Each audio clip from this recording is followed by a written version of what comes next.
جولة في ذكريات الماضي، رحلة عبر الزمان، بورسعيد وعودة المفكرين.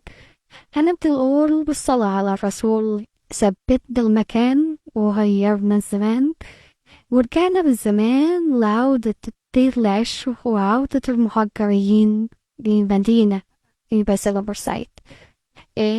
المحافظة بدأت ترمم في العماير وبدأوا يحطوا العروق الخشب اللي هي المراين الخشب دي اللي كانت تبقى حوالين العماير من بره، بدأت تتحط من جوه لأن كان ارتفاع السقف عندنا 7 متر ونص، فكان عشان تدهن الشقة من جوه بنعمل لها مراين خشب كده زي اللي بيدهنوا بيها العماير من بره.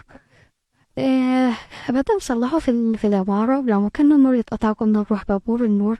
دول لما النور اتقطع وده كان جنب الإسعاف اللي في وجينا. نص ساعة بالكتير وكان يجوا يظبطوا النور لأن كان الأسلاك خارجية طايرة يعني. المهم امتداد بيتنا كان لغاية كسرة، يعني نقدر نروح نشتري أي حاجة لغاية كسرة.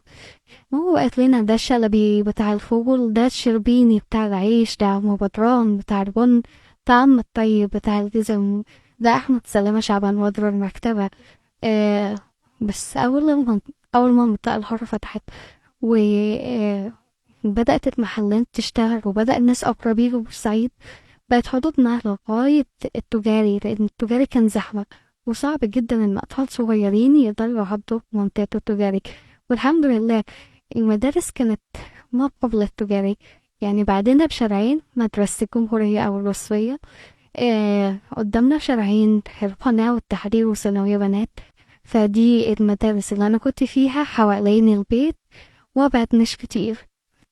هقول لكم ايه، هكمل لكم بقى المنطقة الحرة بس المرة الجاية.